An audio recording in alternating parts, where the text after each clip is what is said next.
Remember when I used to have a podcast? I've almost forgot it's been that long. I hate when shows take a hiatus. Like, there's so many shows, I can't even list them right now. One I specifically remember is Mad Men. I used to really like Mad Men. I watched every episode of it, and then they took a break for some reason. I can't remember what the reason was, and I just moved on. Moved on with my life, never watched another episode of it, never found out what happened in the end. Don't care. They stopped making it, so I just quit caring. So I hope the people that watched the first few episodes of my podcast haven't completely abandoned it now, because I've just had a guest for the first time in months. So don't abandon it forever, because Hot Potato Podcast is back. This episode was different. I've had the flat to myself because my girlfriend's been away for work. She won't be back for another week. So I just set up a podcast studio. It's kind of makeshift, but also a lot more permanent than the stuff I set up when I go and visit people. It was a totally different experience. This guy, Byron, he agreed to come here from Derbyshire, where he lives, record the episode here in the flat. Because it was in the flat, I was able to set everything up and test everything and get it lit properly and all spaced out and the angles of the cameras and everything set up and make sure it was all good before we actually started recording. So when he arrived, we were pretty much ready to start straight away. The usual paranoia I have dominated the thoughts that it dominated my mind throughout the conversation.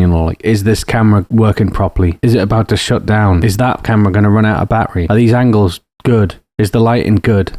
Is this microphone working? Has that microphone stopped recording? Is there a problem with the sound? Has he just moved too far away from the mic? Is it obvious that I'm worrying about that rather than actually partaking in the conversation? I hope not. He's a passionate, and I mean passionate, viewer of Coronation Street. And we really delved into this. We really got into this topic because I've never met anybody quite so interested in Coronation Street in my life. It's actually quite interesting to meet someone who's so devoted to this specific show. We talked about music, recording music, doing GCSE media studies, making home movies when you're a kid, when you're growing up. We talked about him working for the 999 emergency services number. There was a lot of interesting things that we discussed. It was a good chat, and it'll make a good episode. So everybody needs to calm down, because Hot Potato Podcast is back.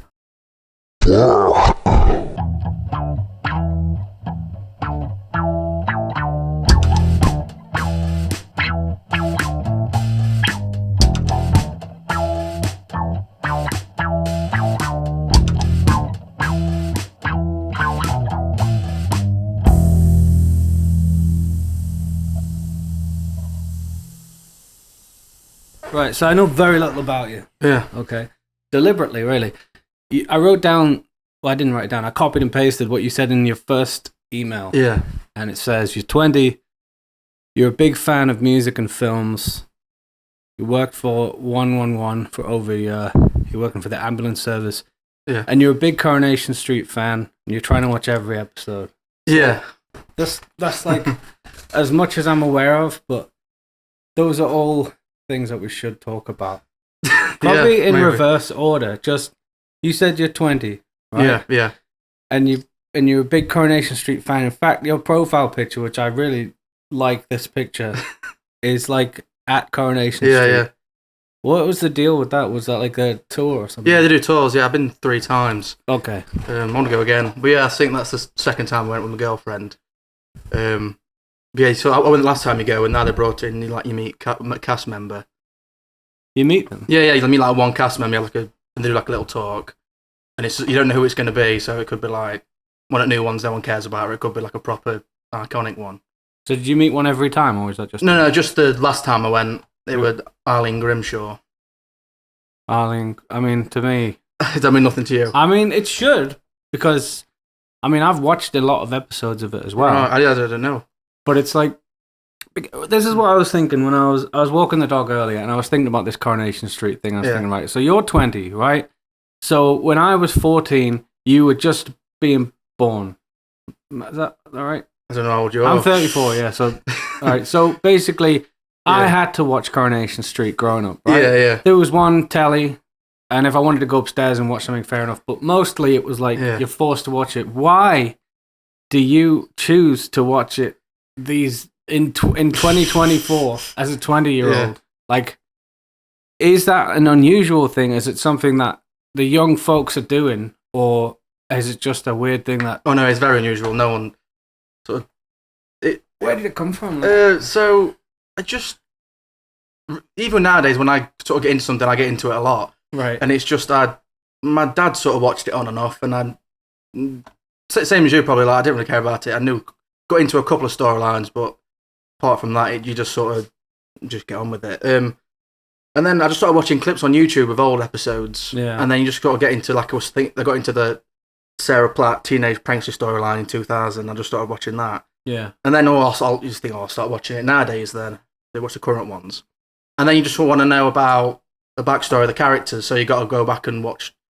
And it just sort of makes sense to me, just to try and, I want to know everything about it. I want to know this person's backstory and why they're like this and why they're like that. And you can go back and watch it. Yeah. I mean, it's mad to think of Coronation Street. Like, we all take it for granted. Like, oh, put the telly on. It's just on all the time. But, like, these characters, I mean, it's black and white when it started. It was that long ago. Yeah. And, like, there's been some great moments anyway. Like, I was, like, it's got so much. Like, is it on literally, I think it's 5 days a week, isn't it? Or is it 6 days a week? I think it's 3 episodes a week, but they're an hour long. Right. So it's on. There's so much. Like I used to have, like, when I was a kid, I would have like tapes of random films that had been taped off the telly, and at the end of it, if I left it running, whatever was on the tape before was on. I just remember, like, this one episode of Coronation Street was halfway through, and, like, Rita is in the back of a limo with, like, all this bling on, and she's the mayor, and it's just like, what? When the fuck when did that happen? And it's like, yeah, everything has happened. It's like Rick and Morty. Like, every conceivable thing has happened on Coronation Street. Yeah. Rita's been the mayor. I don't know. Fred Elliott was alive. He's now dead. There's so many characters and arcs that have gone on for like 64 years. 64 years. Jesus. 1960, first episode one. So, have you gone back to, like, started, like, literally day one episode? Like... No, I'm planning to do that. So, I've sort of watched different storylines that, you know, on YouTube, but then and then on ITV3 they do classic episodes. So I think 2 episodes every weekday on channel ITV3, and they think that they started it in 1990, and I sort of been watching that since 1990 basically. Wow. And I'm just on 97. No, 97 on YouTube. But basically, I've watched from 1990 to 2004. But you just get wrapped into it, and you just sort of fall in love with the characters. The characters, like, I know that I remember Jack and Vera kind of era. I don't know that it's not supposed to rhyme, but Jack and Vera era. Yeah, that's when I remember watching it when I was a kid, and, like, I think they're both dead now, aren't they? Yeah, like, they're long gone. Yeah. Mike Baldwin's gone. He died in 2006. Is Ken still? No, Ken's still he was in the first episode. He's the only character in the first episode. Deirdre's dead. Blanche's dead. Yeah. Did Gail leave or something? She's gonna leave, so she's still in it now. But it's come out recently that she's gonna leave. Yeah. It's just, I like watching the old, like I had a camera set up there earlier. Yeah. I've changed it. Like old stuff that looks like the 90s. I like watching old episodes of The Bill. Or the old episodes of Casualty when it was shot like 4:3, like it looks like telly. Yeah. Now Coronation Street looks like a movie, every episode. But I like old stuff like that as well. And I could sit and watch like old episodes of Heartbeat. Like, even though I hated it when I was a kid because it meant like it's time to go to bed for school in the morning. But like Heartbeat, I don't know. It's like it was a whole other thing that you could binge as well. I think if you really got into it. Yeah, I think I'm saying I sort of quite like old things, old music and films and stuff.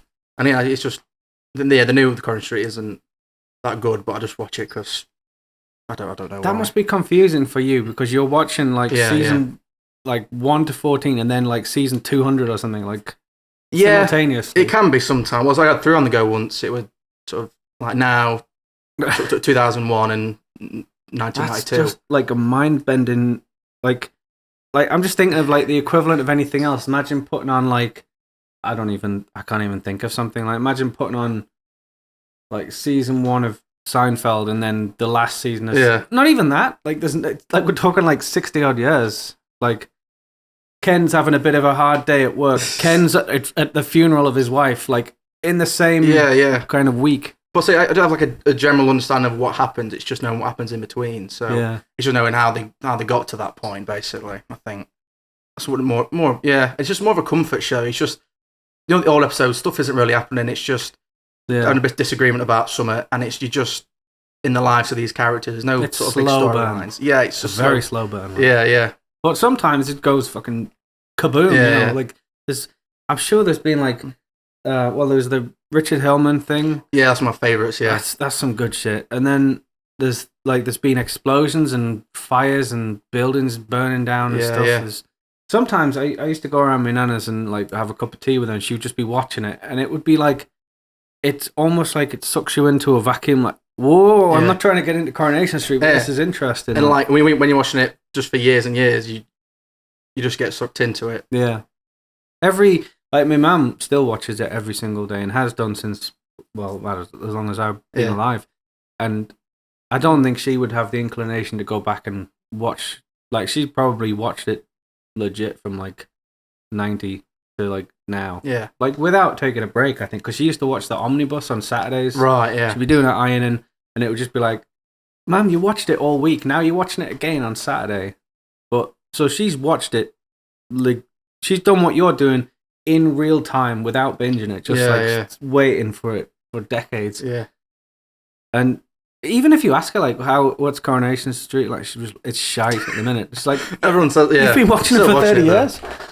But like it's the same with EastEnders. Like that is a one that you put it on, you haven't watched it for years, and it's like, shit, I could literally start watching this again right now. Yeah, you know, EastEnders is great. Emmerdale, I struggle with. Like, I really don't like it. I don't like it. I don't like the fact that it's all just set in this one rural place.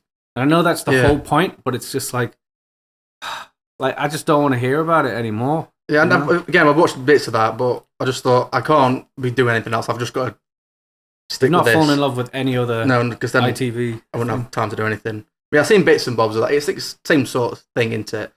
But I say it does get you in. Like, me and mate watching it, and he knew like bits and bobs from me. He never really bothered because he thinks that's a bit weird. And then he just sort of you get into it quickly, and he's like, I wonder what happens next, and he just gets sucked in.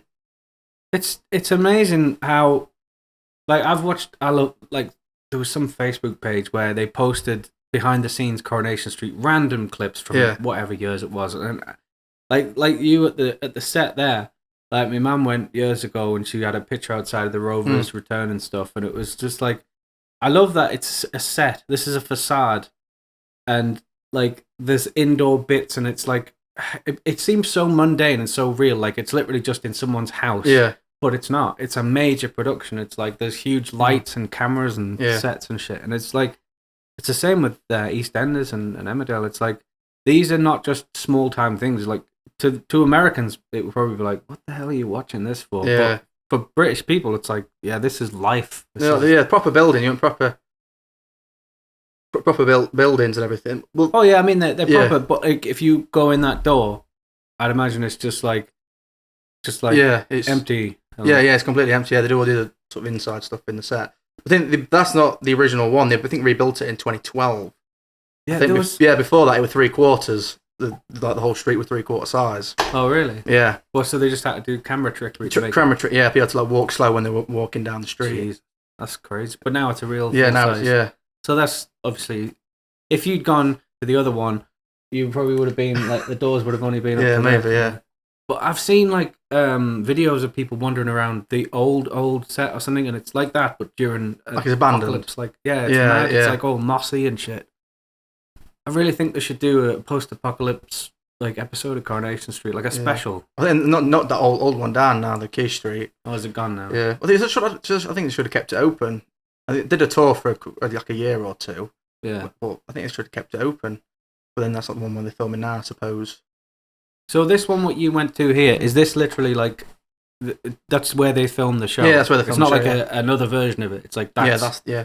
So if you'd like, I don't know, like graffiti, I suppose they'd wash it off. If you left a mark or something, that we're going to see that on the telly kind of thing. Probably. They have like people like the tour guide walking around me as well. Yeah. And I bet people, they'll see it, but yeah, I guess if you do something bad. I think my girlfriend went and around Gales and there's like a fence, and she just tried to have a look in garden. Yeah. Jumped up and broke the fence panel off. Oh shit! And I was like, I'll leave it. But History changed forever. Yeah, but then they just get a guy and maintenance guy just not. I mean, just fix it. There's enough money and enough people. So it's Monday to Friday. They film. So they film 5 days a week, and then on the weekends it's the set. Yeah, and you could. I mean, they must be raking it in. Like the amount of people that would be fans of the show that'll go and pay this. Yeah. That must have blown your mind. To go like, so every time you've been, it's been that legit set. Yeah, it's been that one. Yeah. What did you think? So the first time you went, did you film any clips of it? I just took a bit of some photos. I think my mum told me from like my 16th birthday or something. Yeah. I went to Manchester.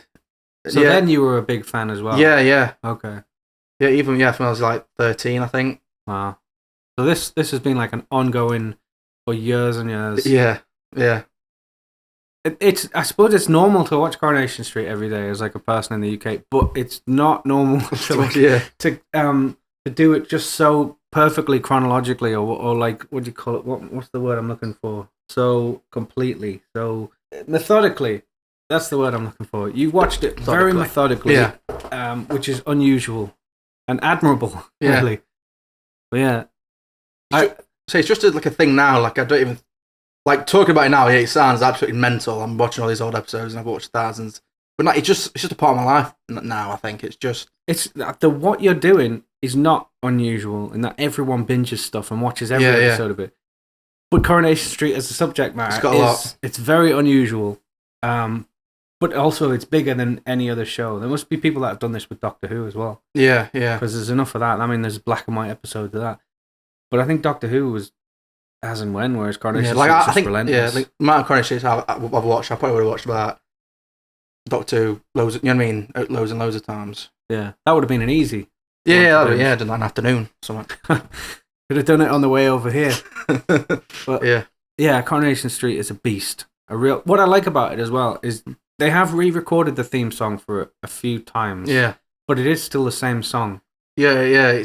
They change it a bit. I think there's a few. It's still. I found like a clip where it was like 10 hours of the Coronation Street theme, and I like to get it on my phone and then hide my phone somewhere and just wait for people to notice it. It's a little prank anyone can play on your friends and families. But EastEnders, it seems to. I think that's still the same song as well. Yeah. Basically, but Emmerdale is the one that I was going to mention. They've gone mad with it. They've totally the original 1972 episode. Like the theme song from that is beautiful. It's got like flutes and shit. Yeah. It's very warm sounding. It's catchy and it gives me goosebumps. It's like, wow, this is really good. But now they've got like synths going that are not even in time with. Like, have you noticed this? Like, it's not really. No, I'm listening to it. It's like, but there's also something else that's going, but not even in time with it. And it's like they've. Yeah, I just thought how iconic is EastEnders and Coronation Street. It could have been. But they've messed about with it so much. And also the way that they shoot the credits and stuff, like the Range Rovers keep getting more and more updated. They're like George Lucas, like they keep updating everything. They don't treasure what they used to have. Whereas Coronation Street is pure, I think. Yeah, I think even with the sort of title sequence back in like on this sort of in the 80s and 90s, it's all quite sunny. Yeah, and then nowadays it's just raining in the opening credits. It looks very dull. Which I just, in Coronation Street? Yeah, it looks a lot. If you watch sort of the 90s opening sequence to now, it looks a lot more duller. I don't know, is that how people feel now? More, more depressing. More grit. Well, it sort of did. You know what I mean? Because it's sort of the I think the soaps sort of try to outdo each other and like say bringing in more sort of killers and more big storylines. That's interesting that they've made it more grim and gritty. Yeah. I never thought, because EastEnders, you're just like an overhead zoom out. Zoom out. Is it zoom in? I think I think it comes out, doesn't it? It's like you see from there. I'm holding a camera that doesn't exist, but it's like you see the river. Coronation Street is like a couple of shots of the street, and EastEnders is just this whizzy mad shit. Yeah. What about Brookside? Did you ever watch Brookside? No. That is. When you finish Coronation Street, get onto that. I feel like they're going to have to stop making it before you'll stop watching it. Like, maybe, yeah. Even then, it'll take you a while to finish it completely and be like, right, that's a chapter closed. I'd love to go, to be honest. I'd love to go and I went to like a wax museum in Blackpool. Yeah.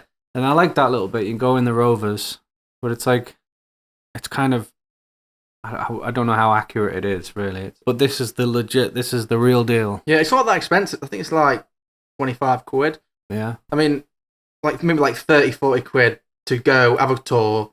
And they built a lot of new bits as well. They've like a precinct bit. And that's literally just like behind where all the street is. So I've got a tattoo as well of Gail Platt and David. Okay, this is wow. It's like, you might have seen it, was throwing nuts at her. Wow. That's beautiful. Yeah, it's a bit weird, but I've got to get a shot of that before. Yeah, it's a bit cartoony, but I think it's a good likeness. It's like what do you call it? Like if you were to do a comic. Yeah. Gail Platt. I mean, it looks like both of them. You can tell it's both of them, and it kind of captures a moment. Yeah. Have you got any other Coronation Street tattoos? No, unfortunately not. I think that's all I prepared for Coronation Street. But I'm glad we talked about it because it's important. Very important. The other thing what I wrote down. Well, there's music and films which we should go over. Yeah. Like I was kind of glancing through your pictures and that. I saw you with a guitar, I believe. Yeah. Was it a Telecaster? Like Telecaster, yeah. Not a Telecaster. It's just the shape of a Telecaster. Yeah. I just thought, like, are you in a band currently? Are you? Yeah, sort of in a band. We're sort of not doing much now. I think it's just we've released a couple of songs and it's really hard to mix them well and sound a bit crap. But yeah. Where did you record them? Just in my bedroom. Yeah. Yeah, I mean, I bought a computer and just try. I mean, I'm not the best singer, but so you're the singer in the. Yeah, I mean, I play it off as it's punk rock, so it don't really matter. Wow. But yeah, and we sort of released some stuff. But yeah, it's just a bit hard, isn't it? I think trying to get gigs and stuff, but it's just got to keep muddling through. But yeah, two songs we've released. There's a couple more, but I've not finished them. Yeah. Yeah. So when you say in the bedroom, what are we talking here? How many people's in the band? It's a 2-piece. So is there drums or? So we use like a tapes, take like a backing track. So we've got like drums on it. We put like sign clips in it as well. Like I can't remember what's the word. Clips? You mean just it clips and stuff and like synths and different stuff? Yeah. I suppose I'd have to hear it to understand it properly. But if I come off here, it'll stop recording. Oh, damn. Oh, fair enough. But yeah, never give up with that. Obviously, it's like if you're 20 now. I mean, you know, people say you've got your whole life ahead of you. You know, but I think now is like because I'm like 34 now. It just gets more and more difficult. Everyone you're in a band with who's in your 30s, they've got kids. They're busy. They can't do things. Like you're in the prime time to do it now, and you could get so much done in the next like 10 years. Musically.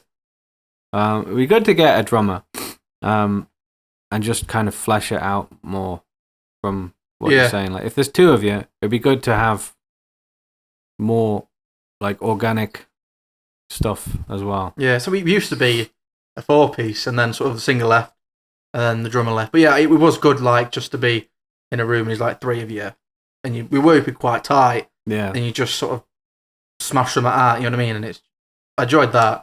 But then now you got to program your own drums in it. It's not got the same feel. But I'm listening to sort of different music now than I used to. I used to be like just Green Day and Oasis back in sort of them. Yeah. But now sort of new, more different sounds. More electronic stuff? Or? Yeah, do you know a band called Sleaford Mods? No, not They're just very basic bass and drums, and there's just a guy shouting, singing over the top of it. It's hard to explain. Just bass and just drums? Yeah, literally. With vocals. And there's 2 of them, and one of them just presses play and stands there on stage. There's no one plays any instruments. It's just all backing tracks. Oh, right, okay. But the guy makes the backing tracks. He's just got a little desk and his laptop, and he just presses play. Yeah, and that's all he does. I don't know if that's like a direction to aim for. You know, it seems very minimalist, stripped back. Yeah.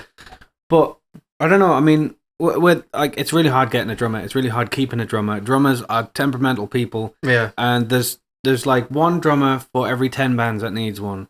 Like I know a drummer and I'm trying to make music with him now. Yeah. And he's busy or he's got something on or he wants me to record something to send him that to put drums on. I'm like, no, play some drums, then I'll do something to that. It's like you've got to bend to the drummer. Yeah. And like in all of my music that I've ever done, I've either recorded random bits of drums which I then chop up and make into something, or I've had to record my own percussion, claps, bongos and stuff like that. I've avoided using like, what do you call it, the superior drummer and stuff. Or like programmed drums, just simply because it's like, if you were to explain what the drums were on your song, it's like, oh yeah, I just programmed them. It's like a meaning. It's like it doesn't mean as much. Yeah. Whereas if I'm showing you the drums or something, it's like, yeah, that's me with the bongo. That's me with the pots and pans. I try and make the drums. I don't have a drum kit. I used to have one, and I would do like very simple beats. I feel like the drums are something that are overlooked a lot in music because we'll get guitars and we'll write songs and we'll sing. Like everyone, like I'd say, way more people play guitar than drums, right? And especially people who sing as well. You've got to learn to play guitar so you've got something to sing to. Like guitar is really important, but I'm trying to make it so that drums are at least unique. Like if not great, then like unique. Yeah. And that's what I mean. Like if you get a drummer, or if you don't get a drummer, I'm just thinking like that's something where I think a lot of people are just like, oh well, whatever, just use MIDI drums or whatever, and it becomes like less meaningful. Like I like would get a, I don't know, a lint roll or something and just make that the drums of a song, and then that's probably do a lint roll. You know? Yeah, anything could be drums. Like like these days, if you get like just the samples and stuff. Is that not dead hard though? To like, I couldn't imagine making a sound and having to put that in every. Do you know what I mean? Just that sounds so hard. It's like I would create a beat using the, like I would record everything in a rough. So it's like track 1, track 2, and then you kind of layer it until it all works, and just make sure it all matches, and then just loop it. Once you have enough bars of that, then you need a chorus bit that's slightly different, then another 4 bars of, and you can build it really easily. It's just about figuring out a rhythm to begin with, I think. And right now I'm writing a song for the drummer, and I'm deliberately writing it without drums. Normally I would have something with drums. All I've got here is just claps to keep the tempo going. And I'm very conscious of the acoustic guitar being a really good driving force for the rhythm of the song. And like going back to old 70s stuff, like David Bowie stuff, like I really love how the acoustic was it just keeps the rhythm so well. Yeah. And I'm trying to like, that to me is what impresses me when I hear a song now. It's like, shit, that acoustic guitar is really, like the Jeff Lynne stuff or like Beatles stuff, it's like the acoustic guitar drives it. Yeah. And when you don't have drums, it's really, you got to really rely on it. And I'm excited to see how this comes out when he puts drums on it. But this is like the first one I've done this way around before. Like normally I'll have drums and write to them, whereas this way I'm forcing a rhythm together without drums to add drums to. Yeah. You know what I mean? And then and then usually it's like when they put it on, they do something that you're not expecting, and it's a completely different thing. Yeah, as long as it works as a standalone thing, I hopefully, fingers crossed, I don't think they can ruin it with drums.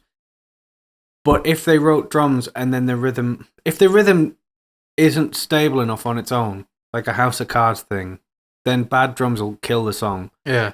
And even good like drums might show up what a bad rhythm you have, but if it's solid on its own, I'm thinking you can't really kill it. It'll still have a solid rhythm, and it'll only enhance the groove that's already there. Like for me, like with music, the hardest thing wasn't like you learn how to play the chords, you learn how to sing, you learn how to control your voice and stuff. It's realizing when something is, you know, when you see people nodding their heads or tapping their fingers in studios and films and stuff, that is way more important than I would have ever thought. Because if you can't tap your head to it, if you can't nod your head to it, it's not working at all. If it's a chore to try and tap along to it, it's fucked. And I think that's something that it's took me like 10, 15 years to get my head around and properly get it straight in my head. You know what I mean? Like that's the most, like, obviously rhythm. It's like the basis of everything, but it's like you can write something to like a click track, and it's like you know that it's tight to the click, but when you switch that off, if that's gone, if there's no groove, if there's nothing to nod your head to or tap your feet to, it's tragic. It's like I've wasted my time. Like, oh yeah, all the best songs like that. You just... There's a thing what I love to listen to, like multi-tracks of old classic songs. Like you can download the Bee Gees or whatever. There's this Rod Stewart one, you know that song, Do You Think I'm Sexy? I think it's called. Maybe, I think, yeah. It's a really good song, right? I love the song. But I got this multi-track thing out and I just took all the drums off it. And I was just listening to the way the guitars and there's like shakers and claps, and it's like, fuck, this is even more funky without the drums than it is with the drums and the bass. And I'm trying to keep that in my head now when I record anything. It's like, if I take the drums off this, does it still like groove? Does it still like feel right? And that's what's like you know, when you struggle to concentrate on anything else. That's what, when I'm not like busy with anything else, that's what I'm trying to do, is make songs like that, you know. Yeah, Yossof's pretty. I listened the other day. It's quite just the mixed bag of things. Yeah, it's a bit Beatlesy, I think. Definitely inspired by it. Yeah. Just a bit of lo-fi as well, I think. Yeah, a lot of it. Yeah. It's hard to do anything but like when you try and pull away from lo-fi with, there's loads of things you can like use samples and stuff. Yeah, when you try and pull away from it, I think it cheapens it. If you just lean into how this is recorded in a kitchen in a flat and it's gonna sound like that. You're gonna hear the sound bouncing off the walls and that. Like with your stuff as well, it's like if you're recording it in your bedroom, that's kind of unique, you know? Yeah, like no one else is recording it in that specific room. I saw some pictures on your thing because I was having a scroll for ideas, and there was Pulp Fiction, there was Train Spotting, I'm sure there's others, but it was just like a little collage of things. I thought, is this a jumping off point of like? Yeah, I think like, all my favorite films are like the top 5 favorite films. You mean just the sort of generic films people like, which I don't know, is a bit annoying, but like everyone's favorite film is Pulp Fiction. It's a lot of film. It, but it is amazing. We talk about when you first saw Pulp Fiction as an example. Like, do you remember how old were you when you first watched it? I was 15, I think. What was the situation like? Because I remember, I don't know if you ever saw my video about like the first time I watched Pulp Fiction. Oh right, yeah. So there's actually a story behind it. So I've always been interested in films, and I was like, I've heard that it's a great film. Like because I was interested in film, I wanted to watch what was known as a good film that people talking about, and I sort of knew the Winston Wolfe Churchill Direct Line advert. Oh, so that you saw that before? Yeah. Okay. And my dad was talking about it to me once, and then at night when I was supposed to be in bed, is this similar to yours? Yeah. I watched it on my iPad. Ah, okay. So, but your parents were like not cool with you watching it, or were they? I don't know. I don't think they were. Well, so I watched it, and it was just a bit.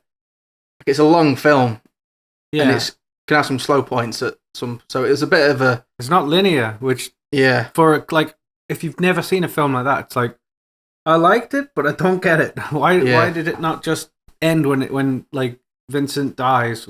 Like that's in the middle of the film, and then he's alive again. It's like, but then that's the whole point of the film, isn't it? Sort of. But did you get that straight away when you were a kid? I think I did, yeah.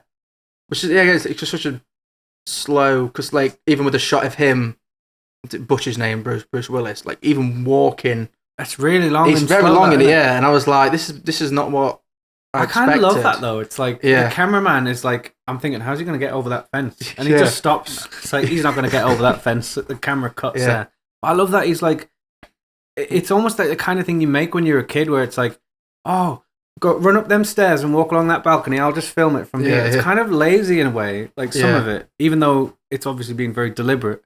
I kind of love that really over the top long scene. Like it just made me want to go out and make stuff. But there's obviously way more epic stuff in it. Yeah.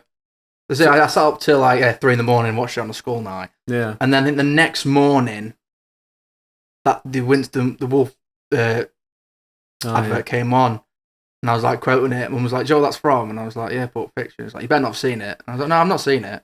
Yeah. And that night before I watched it. So it was the devil in your house as well. That film is like no way you ever watching that. Yeah, no, I think my mum's always been into films, so I think she knew it was bad and didn't want me watching it yet. I think, yeah. You get why when you see it. It's like, Yeah. I think that's the bit that they didn't want you to see. And you know the bit I'm talking about. It's like, that's why. I thought, oh no, he's doing heroin. Is that what it is? No, it's not that. Yeah. Keep watching, you know. Yeah, I think when I first watched it, I had no clue about that. Yeah, that's a very cool scene. Yeah. I love that, like, in the cars, the background's black and white. It's, like, so deliberately fake.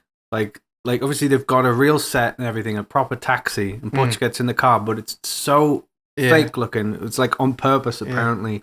It's like, why did he do that? It was, I think it was to draw attention to the action, rather than it looking like a real scene. It's to be like, this is staged. This is a stage show right now. It was something I read. Everything in that is like, it's like, you could read about it for days, like Pulp Fiction. It's like so many. I don't know why, because he's made loads of bigger films. Yeah. Like, I guess you would say better films, but for me, that's the one I keep coming back to. That's the one that was like the one. It's like, this is it. Yeah, I do like. Have you seen all Tarantino films? I haven't seen Hateful Eight yet. Right, I think I watched that once. I don't know if he did another one. Oh, Once Upon a Time in Hollywood. I haven't seen it yet. Yeah, I do like that. I think it's too big to just sit and watch on this tel. Like, I want to go and watch it in a dark room with a giant screen. Yeah. Like, I'm putting it off, but like, I watched everything up until like I loved Django. That was incredible. I loved like all the Kill Bill. I like the second Kill Bill more than the first one. Have you ever seen Four Rooms? No, not It's not really a Tarantino film. It's like there's 4 directors, and he does like the last bit of the film. Right. It's one of my favorite things ever. No, I've not. So with other directors then. So Robert Rodriguez is one of them.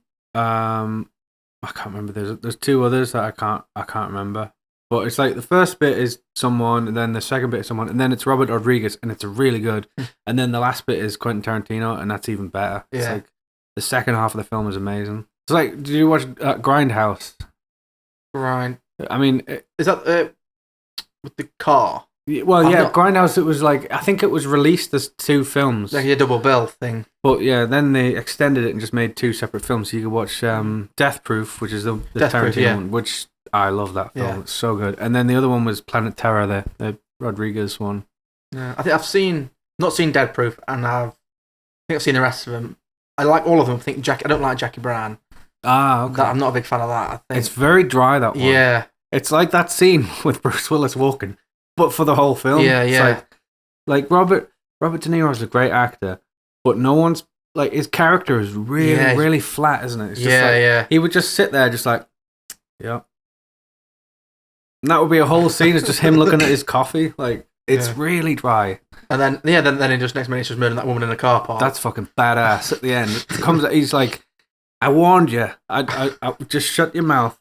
I'm not going to warn you again. And he's not bluffing. Yeah. I really like that. That's a cool moment, but it's just a shame about the other 89 minutes of the film. Yeah, very dry.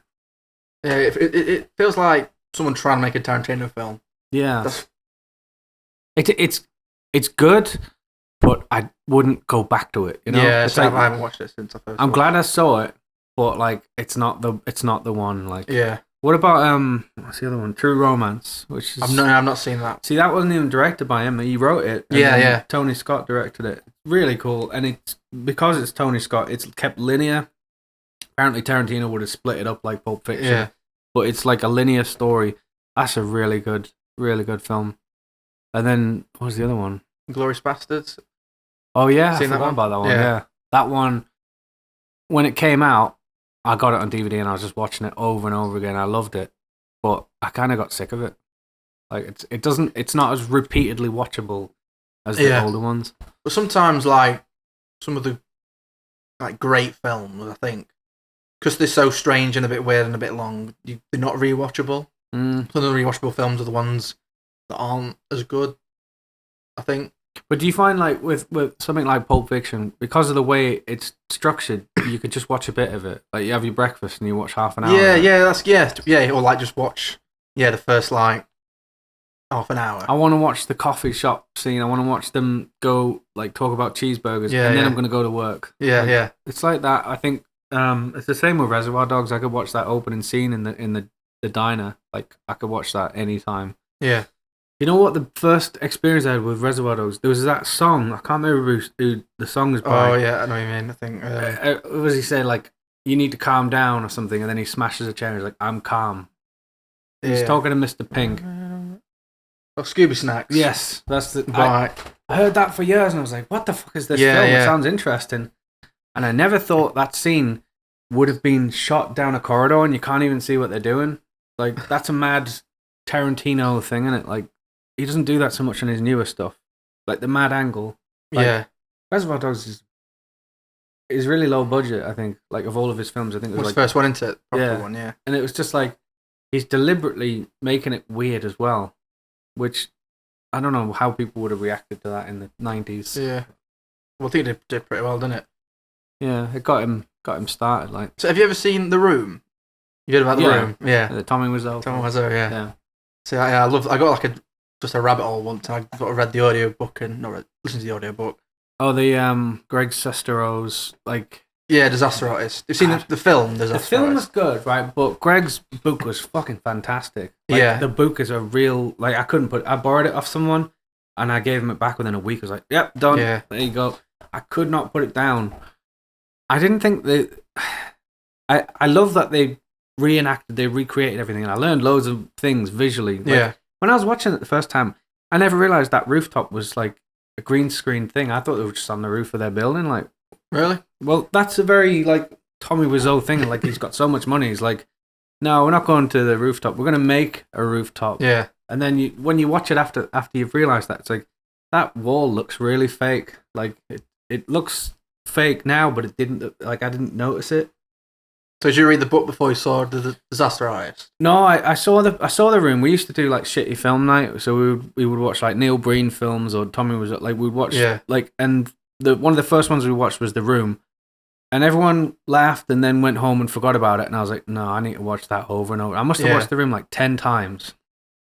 And then I started reading about it online. And then a few years later, I think the book came out. Was the book called The Disaster Artist? Yeah, I think they're both called. Yeah.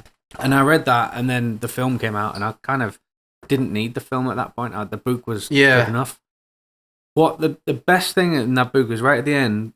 Greg turns around in the cinema at the premiere while the film's starting. It says Wiseau Films or whatever, and he sees Tommy's like crying. He's got like a tear, like because he's happy that the film's out. That was kind of like, I know it's shit, and I know he's a goddamn moron for like starring in it and not being able to act. But it is nice that he got to have that like proper moment of joy. Like, who is he hurting really? Like, he was an asshole to work for, I'm sure, but like. He had a dream. He had way more money than anybody else making shit films for some reason. Nobody really knows where he got his money. No. And that's the difference between The Room and like say Birdemic or something. You ever see Birdemic? Yeah, like Sharknado, you heard of that? Yeah, like the thing with The Room is like he had enough money and enough control. He didn't have like a studio or anything. He was the studio. Like he got to do exactly what he wanted. Like, have you ever seen the pictures of him with the camera, and it's like two cameras mounted next to each other? Yeah. There's a whole other copy of the film that we've never seen, which is on digital, and then we've only seen the film version of it. Like, there's literally a digital and a film camera strapped together. I'd love to see the digital version of it just to see what it looks like. Like, it would just be the same exact angles, but just everything would look a bit shitter, I suppose. Yeah. Yeah. It's like the story about it is so much more interesting than the actual film. The film is shit, but everything about it is amazing. Yeah. Like, it's so unusual. It's so interesting what you could do. Like, you know when they say money can't bring you happiness? Like, if you want to do something like that and you have money, that would make me happy. Yeah. You know? Like, that... If money doesn't make you happy, you don't have enough imagination. That's something I would do if I won the lottery. I'd want to make a film studio and let other people make films, whatever mad films they want. But, like, give them the money to make them epic. So I saw something on your TikTok and it was like, that you're going to make something with someone about reenacting childhood story or something. Did that ever happen? I was going to do it, but it's really hard to get the people to do it, you know? And I just can't make it happen without money or people. Yeah. You know? And although I'd love to do it, I guess I would have to be in a better position financially. I'm trying to sell my house right now. Hopefully, after that, I'll be able to do it. Plus, you have to work with kids because it's like it's about childhood. And then if you've got kids and you've got to get like the parents, and then you've got to get the parents to come with them, and it's like, all right, so I've got to get like all the characters cast as children, and then I've got to get all of their parents to sign all. It's like it's not like just me and you going out and making a film. It's like there's way more complication because it's kids. But I don't want to make a story about my life now because it's not interesting. But when I was a kid, that would be interesting, I think. So I can't make a film without having a lot more resources, I guess, because I want to make a film about childhood. Like an actual proper film? Yeah. I mean, I could start by making short films, but I want to make them properly. Like that kid, Lewis, who was probably going to be watching this, he would be like the perfect actor to play like me in the film. And it would be easy to get him to do it because he was cool and easy to work with, and his man was cool as well. But I also need like 7 other people to be like the other people that are in the stories. Yeah. It was easy enough finding him, but like, where do you find 7 other? Like, you can't just reach out. I guess I could put the advert on like I don't know, like some sort of actors for hire thing. But I think it makes it more complicated when they're child actors than like adults that you can just start emailing and be like, hey, I'm free on this day. Can you come? It's like, no, I need to have like a whole. I don't know how it works. Well, how like realistic would you not put characters to like into one? Or I guess would you need to be like, this will happen, these were the people? I hadn't really thought about that, like amalgamating them. Like, what did they do that in Chernobyl? Whereas like that woman, Homyuk, that was supposed to be like a busload of scientists, but it just was blended into one character. I feel like with my story, it would be like, it wouldn't make sense if I had like the 5 lads that are going out to make a media studies project was just one guy, you know? It would be it'd be confused. Like, there needs to be 4 or 5 of them, and they need to be good actors because they got to be like really harsh because like that's just how it was. Like, it's just like the memories that I have of them being like quite snappy and nasty with each other, and I feel like that's where the comedy would come from, is like them being realistically pissed off with each other and like impatient and stuff. And I'd have to see enough actors that I'd be like, yeah, this guy is enough of a dick that it would be believable. And it's a whole, like, to do that would take so long, and it would be such a big thing that I haven't got around to it yet, you know? Not for like lack of wanting to do it. I just that's a lifetime thing I want to do. Like, one day I'll do that. It's interesting. I was thinking about it the other day. You say it was, you never got to see, you can't find the actual media studies thing that you did. Oh no, I actually found that. Oh, interestingly, I was amazed. I found it in a box. It was like a gift from God or something. It was like, I was just in the loft looking for, I don't know what the hell it would have been. Some, like, maybe like this or something. Like, just whatever I wanted. There's, you know, if you ever go in the loft to your parents' house, it's like, this is a treasure chest. It's still like, no one would give a shit about this piano, but this was a big part of my childhood kind of thing. So while I'm looking for that, find this box, and it's like, remember all them videos where I'm like, I remember the media studies project. It was this shot, and it, like, I can't ever get it back, which is terrible. But then it was like, hold on, this fucking box. Like, I have it in here somewhere. It's like this is probably it. Third tape. Like, was it as good as you remember then? It was actually, like, it held up pretty well. I was like, wow. Considering it was like such a, like, literally pouring ketchup on the roof of the van for blood. It actually looks pretty cool when you cut it all together. Yeah. That was the thing. It wasn't the media studies project that I handed in. It was the raw footage. So I had to, like, edit it again, which was really easy because, like, I'm not constrained by the technology of 2003. It's like, now I could just use Premiere. But the raw footage is better, isn't it? It was cleaner. It looked better. And I was able to edit it tighter than I did before. And I was just like, shit, this is really cool. But no one has ever watched it and thought like the same thing I would, which is like, wow, that's an actual piece of treasure. Like, no one's, like, if I show it to people, they're like, ha, but they weren't there the first time, you know what I mean? Like, I think for my A-level media studies, I had to make them music video. Oh shit! Okay. Like, did you have to make a song for it, or was it like No, pick it a was song? just a song called "Nowhere" by Therapy. Yeah, it's a good song, but I just did get annoyed of it because just editing it and it's just Yeah. the song and you know where the beats are. But So yeah. what did you use to shoot it? Like, what was the? Well, we used to practice in a practice place, so we just put a tripod on the phone and just did a few shots of us playing song all the way through. And then I think you had to do a love. It has to be like for a love song, but I was like, I'm not doing that. So I just made it out. There's like me and my friend, and we had a like love for music together, and it was sort of shots of us playing, and then it's me traveling somewhere. So like I was walking across like hills and stuff, and trying to hitchhike, and then it's like at the end, it's me getting to the place I've trekked to, and it's so I can practice. Have you still got the Yeah, it's on video? YouTube. Yeah. How did you do for the media studies when you handed it in? All right, I think because it was everyone sort of did. Because the brief was like a love song. Everyone, it's just them in the bedroom and they've broken up with someone. And mine's just fast-paced rock music. Yeah, and it was a bit different. I think cut through. Yeah, everyone was just sort of like one just long shot of them walking across, sad because the boyfriends text them, "We're breaking up." You thought outside the box, so you're like, it is about love, but it's the love of music. Yeah, and it's love of friendship, which is a deeper love, really, than That's cool. It's a cool angle that you went for. Yeah, I think his teacher he showed it to a few people. Yeah, like other classes and stuff.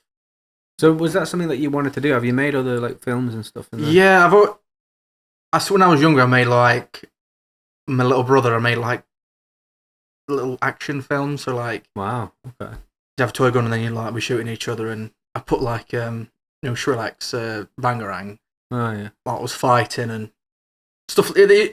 I've watched them back recently, and they're all right. They're just a bit. I didn't want to be a filmmaker when I was younger. Did you film it on your phone or on a camera? It was an iPod, I think. iPod. And just when like they have to stand a different way, and then you punch them and look like you were punching them. Yeah. And then we just make up as we go along. Right, we'll go outside and punch, and you jump over this or whatever. There's no planning it or anything. Was the people that you were working with also enthused about it, or did it feel like you were forced? Oh no, it's my little brother. I made him do it. It was just me and him. Did he get pissed off? Like my brother, he would be not in the mood to do it at all, and it would be like you could see in the film he's just like, yeah, it was like dragging him. Was it like that, or were you both? No, I think once we got going, he quite enjoyed it. Yeah, I mean, he was like 6 or 7. Okay. He wasn't that old, and I was like, I don't know, 12. But I think he enjoyed it, and every now and again he'd say, "Oh, do you want to do it again?"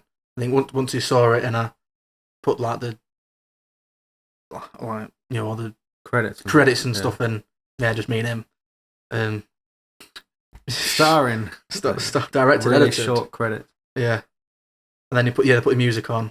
But the way I'd do the music is I'd get my iPod, play the music, and then I'd voice record. Because I didn't know how to do it, so I'd just record off that.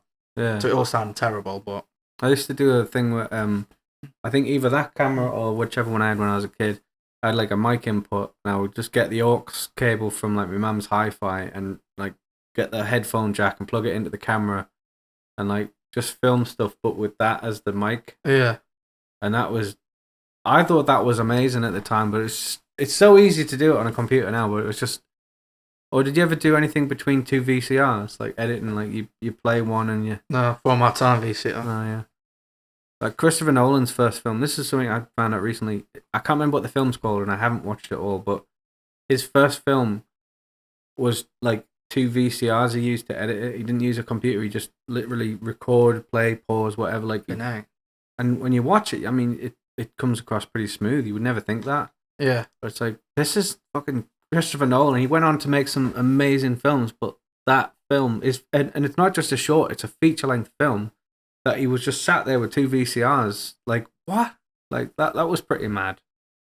That's why I bought a second VCR recently. I was like, I'm going to have a go at that, but it doesn't really work. I don't know much about VCRs. So it's hard to explain why. It's not. It just creates a quality, visual quality that is the past, and you can't put a filter on it, and it doesn't look the same. But I'm kind of obsessed with that right now. That's why I bought this weird thing to put old school titles on and stuff. Yeah, and you know, the shitness of it. I love that. I get a bit obsessed with that sort of thing. It's the same with music, like buying an old tape recorder and then putting all of your guitars on tape and then re-importing it once it's got that like kind of weird quality to it. Analog, I think, is just little things like, you know, physical switches and shit. I like that. It's fascinating. That's why when you're talking about filming on your phone, it's almost like too convenient because these just work. They just work immediately, whereas this is a fucking pain in the ass, this old camera, you know? Yeah. Like, I don't know. It's good that you had that phase, but you've kind of gone through similar phases to me. You had the struggles of watching the films that you weren't allowed to watch, but you still did it.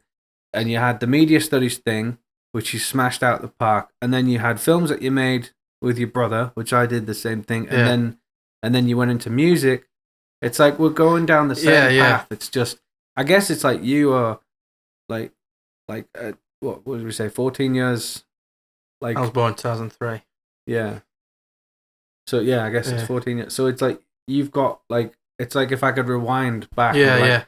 Okay, so my advice, and all I would say is just, I don't know, don't put your guitar on top of a wardrobe and leave it for 10 years because you'll never get that time back. Just keep playing and recording and finding new bands. How long have you been playing guitar for? Or was that the first thing you learned? I mean, it was like a thing when I was a kid. Like I saw Back to the Future. I was like, I want a guitar for Christmas. And then I was like 10 when I got it. And I kind of played with it a little bit, but I didn't properly pick it up until about 2015 when I moved into my house. Just because I didn't have the space. Yeah. And then I got an acoustic guitar. They're all dotted about the flat in places, but it takes forever. Like it'll take a lifetime before you ever be happy with how you play or how you sing or whatever. Yeah. I guess if you're ever happy with it, I don't know. It's you just won't be happy with it. Like when you listen to your songs back, it's just like, it's not right. I hear something no one else hears. Yeah.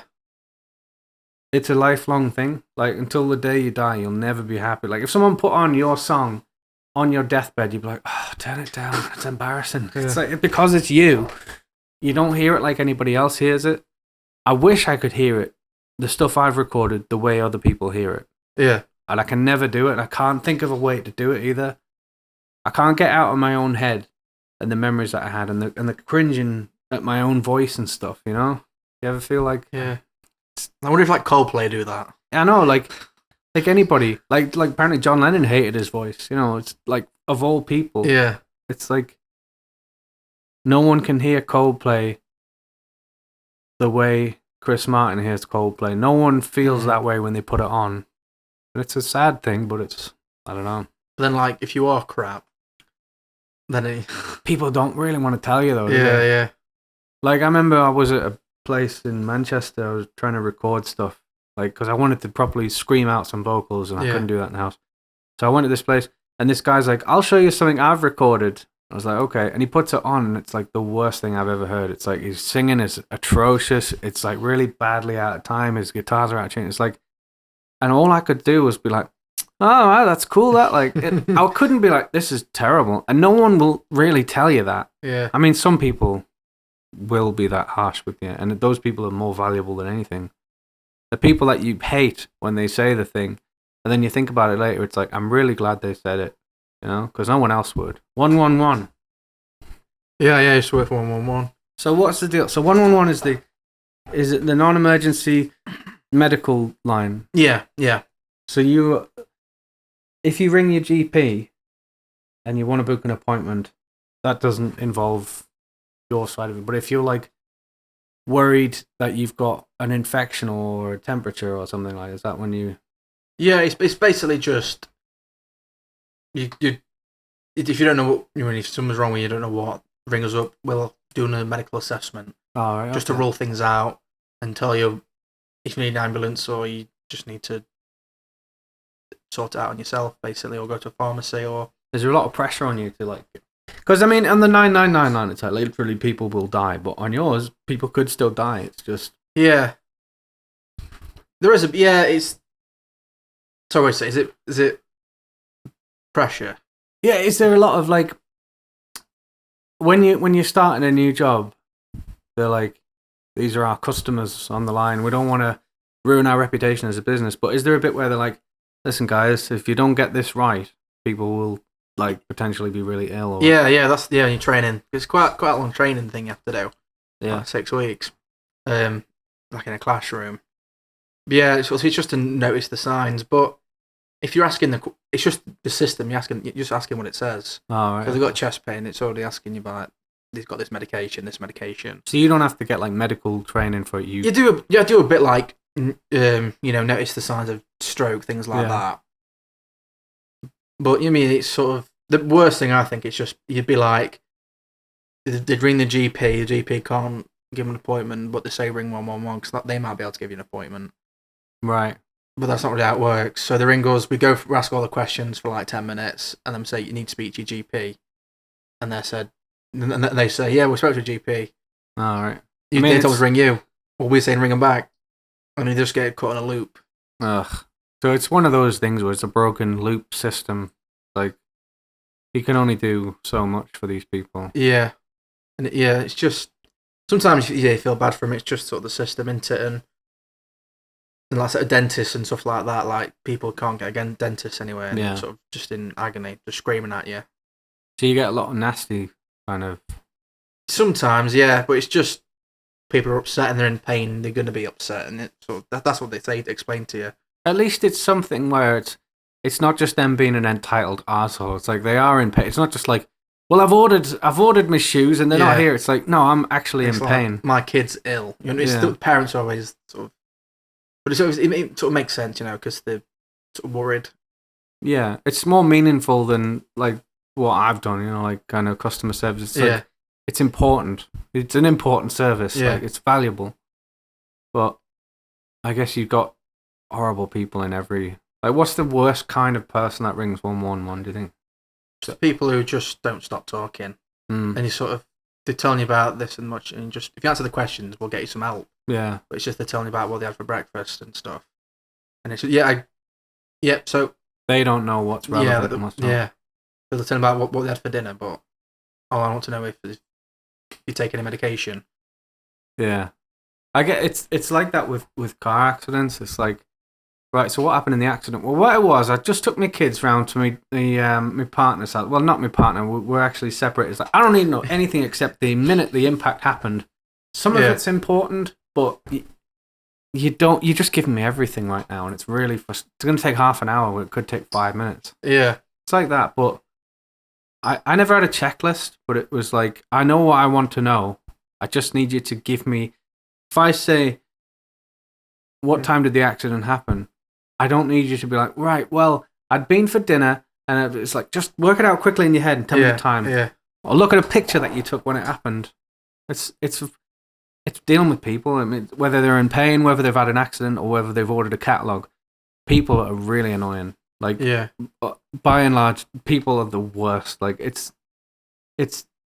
I don't know what a job's like where you don't have to deal with people. I've never had one, No, I am. But they are just relentless. They're the worst. Yeah. And they don't mean to be. It's people that don't know they're annoying that are the most annoying. Yeah. It's people that are like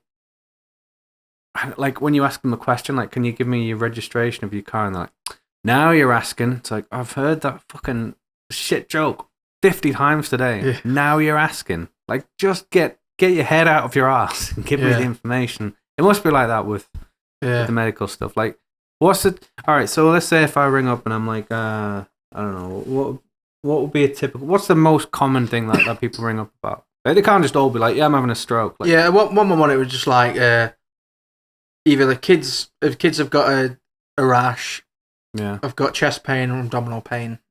That was more or less it.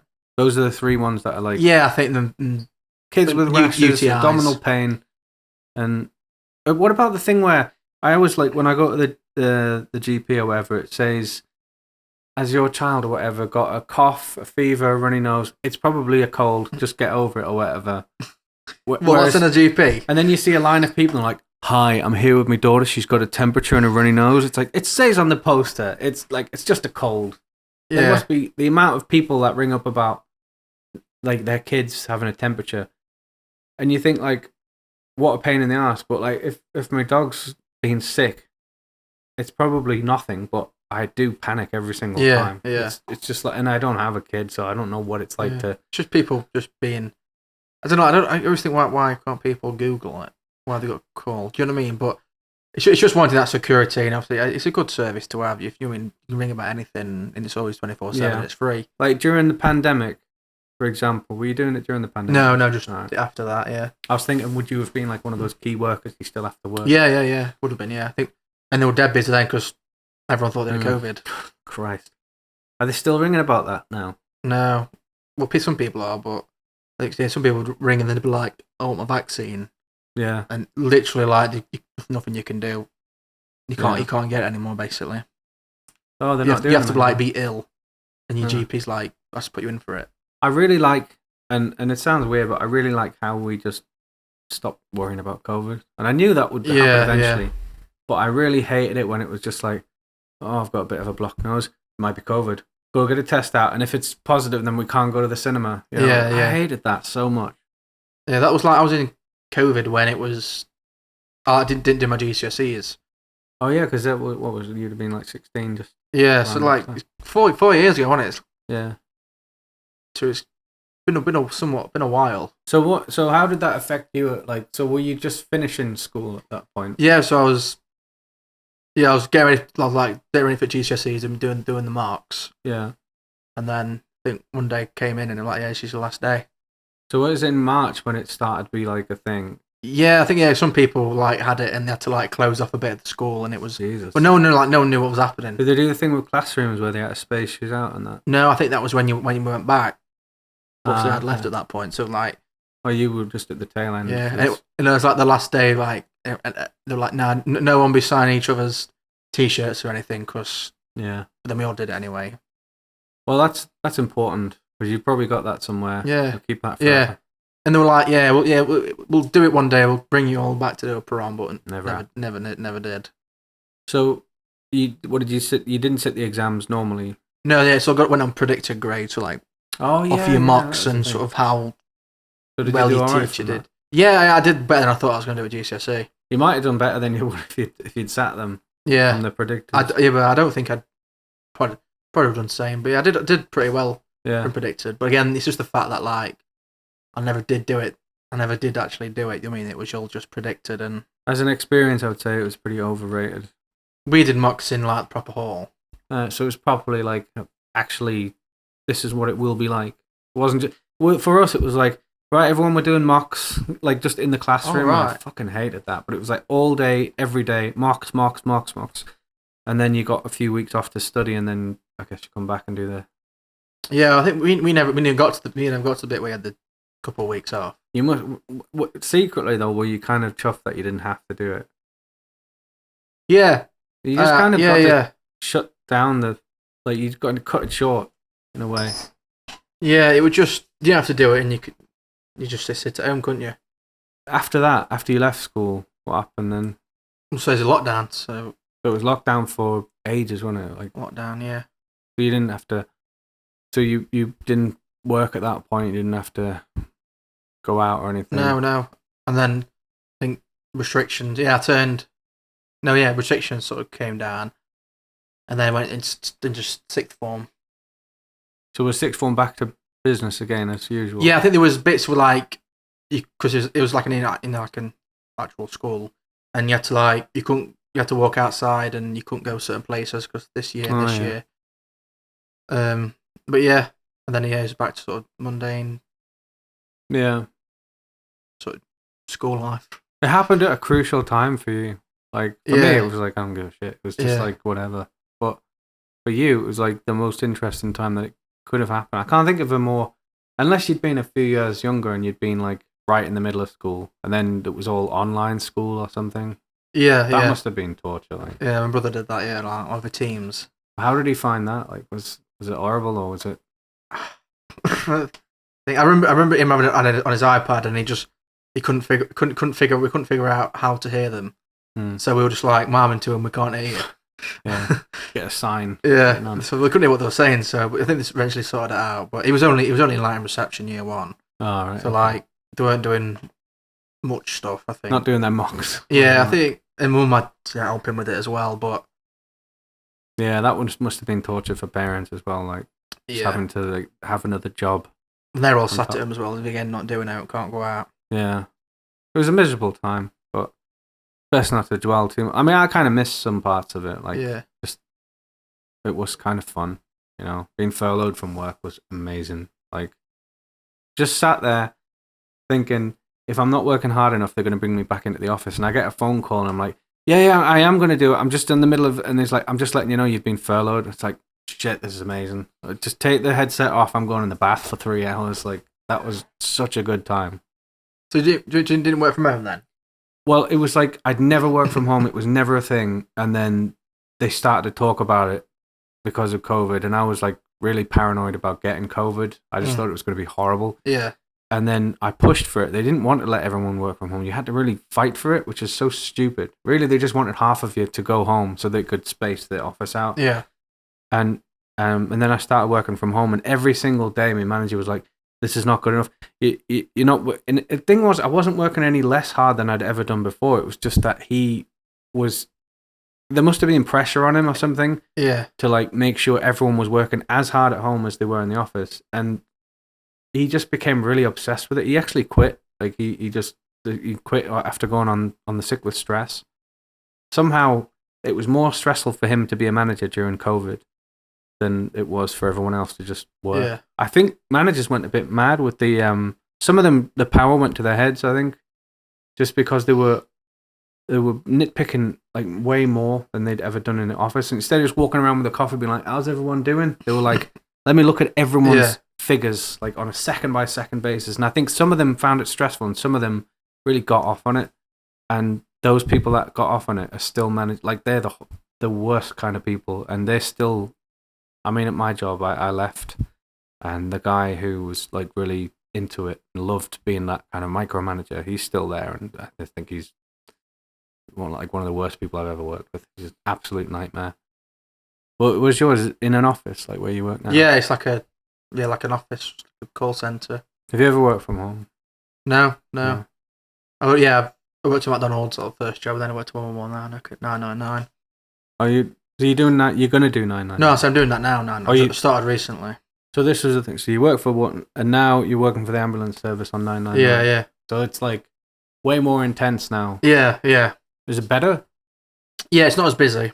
Because 111, I think it's not emergency, so they don't mind people waiting, so you can just be stacking calls. But obviously, 999, you don't want that because it's emergency line. I'll put you on hold. Yeah. But 999, that's just everything's the same. So, you know what I mean? It doesn't really affect you as much when something does bad. You just learn to deal with it. It's just part of the job. Does that mean you're on mad shifts now? Yeah, more so than you were. I do. Yeah, we'll do like 2 days and 2 nights. Yeah, and like 4 off, 12-hour shifts. And it's fairly quiet for the most part. Yeah. So it does. It can get busy. You could be one of these people that's like on the news or something, or on a 999 responded, like, and then they could have your, like, if it goes that way, if it goes well or if it goes terribly, it's kind of the pressure from it. I mean, it goes 1 to 3 on the 111 line, and now it's like 7 to 10 on the intensity. Like, you could literally be dealing with deaths, like murderers. I don't know if it's all ambulance stuff. I guess it's all health related. Yeah. But so it's just you're the second. So you 999. What's your emergency? They say I need an ambulance. Then it comes through to you. Yeah, it comes through to us. Yeah. BT operator puts it through to us. Right. And then for fifth, I think it's just sort of there's the service under a lot of pressure, and it's just there's wait times can just be. There's enough of you that it's not like. Well, no, wait time for ambulances. It's like, you need help. You've cut your arm. Yeah, on the way, going to be 2 hours. Yeah, that's not the same as like, I've been stabbed 8 times. I need an ambulance now. Like, is there a way to pick an ambulance that's? Have you got a lot of control over which ambulance goes to which person? Like, no, that's what dispatch do. I just take the call. And it comes out this category. This is how bad it is, and they sort of deal with it. Do you start the call with, is the patient breathing? Yeah, I've heard it on loads of things. 999 is the patient breathing. Is that how you started? Well, I see ambulance service as the patient breathing. Oh, okay. But yeah, he doesn't really matter. Yeah. First thing you got to know is the person breathing. Like, I mean, it's kind of relevant. Yeah, and so you can't just say an ambulance. I mean, sometimes people ring it fully expecting one, and we just say, "This isn't emergency ambulance. We can't send one. Can you make your own way?" What's an example of something where it's like, nah? I think we should cut your arm if it's not heavy. If you've not had heavy blood loss, Right? And there's like bone sticking out. Yeah. Yeah. I say things like people can be on the floor and stuff, and it's that busy and stuff. It can be like 10 hours long. That's what normal wait time is. My mum's fell on the floor. That's most of the calls are all people on falling. But I say because it's that busy, it can be like 10 hours, 12 hours. So that's sort of hard to people getting upset about that, obviously. Well, yeah, you would. God, imagine just 12 hours lying on the floor. Yeah, I mean, yeah, that's the average sort of all of the East Midlands that we give. But do you do all the because you're from Derbyshire, right? Derbyshire, yeah. Ah, okay. It's East Midlands, right? That sort of area that we deal with. Yeah. How long have you been doing it? Have you only just started? Yeah, I started in April, but it's a lot of training and stuff. So it's like as phone operating goes, it's the top tier. I think there's not a more interesting job than that. I don't think. Yeah, I said I couldn't. Yeah, imagine going back into like customer service now. Or even just going back to 111. Like, it'll be quite monotonous. I say, it's the same system that you use, but just the emergencies are bigger. Yeah. Would you ever port over to like the police side of it or something? I don't know. I'd probably stay where I am. I think. Yeah. Just because it's easier, and hopefully I can try and work my way up a little bit. It's something I would love to do. That, to be honest, I've had loads of conversations about like. I just think that's about as real as it gets, rather than like, hi, I rang about my shoes, they're delayed. It's like there's a big difference between that and like, hi, my husband's been murdered or whatever. It's like, or he's having a heart attack. It's like that's top tier. Yeah, it's like when you're working at McDonald's and you just be just for hours, same thing. It's like, what am I doing? Yeah. But then with this, it's like, you know what I mean? It's you feel like you've got some sort of purpose. Yes, it is genuinely an essential thing that we need, and you're literally saving lives. Yeah. It's pretty admirable career choice, you know? The only thing is just if you get bored of, for you might eventually burn out of being like, a heart attack, right? Well, keep doing the chest compressions. So you'll get bored of that, and then you have to, instead of change careers, just move to the police side of it. What's the other one? The fire. That'd be interesting. I think that would probably be more samey though, wouldn't it? Be like, what's happened? A fire. Yeah. That's what the last guy said. I mean, the police, it's a little bit more varied, I suppose. Yeah. No one's ever rang up stuck in a fridge. Yeah. Cat stuck in trees, isn't it? That's the cartoon example. Yeah. I think I don't know if they even respond to that anymore. It's like, it's not stuck. Yes. You just can't get it down. The cat will be able to get out of that tree. Fireman Sam. Yeah, it is like Did Fireman Sam even? I'm pretty sure he would have. Probably in about 100 episodes of it. Just because it would be more grisly if every single episode of Fireman Sam was like, a whole house is on fire with the family inside. I'll head over now. Fireman Sam. I don't know what the theme is for it, but they'd probably have to stick to more child-friendly stories. Yeah. Well, that's the 3 things I wrote down. Yeah. Does everyone normally write you like a list? No. I just thought I'd just tell a bit about myself. I don't know why I thought that would help, but it definitely did. Yeah. It's like, it's inspired 1 hour and 43 minutes of like conversation. Yeah. Whereas normally I'm just like rambling or whatever. Whereas this way there's been some structure to it. Normally I don't have a screen there. So it's like, I just found it vaguely helpful. Yeah. What people say, can I be on? Well, yeah, it's like whatever happens. Like, I don't know what's going to happen until we sit down. And then you edit and it's like, this is going on for a long time. But I feel like with this, we've got pretty much everything is usable. Yeah. I think. I mean, sometimes like the bits where I go and get a drink or whatever, I'll probably cut that out. But apart from that, I think we would just about use all of it. If there's anything in there that you think was like, I don't want that on there, I'll run it by you if it seems risque. But I don't think there's been anything like that come up. All right, well, we'll stop the recording there.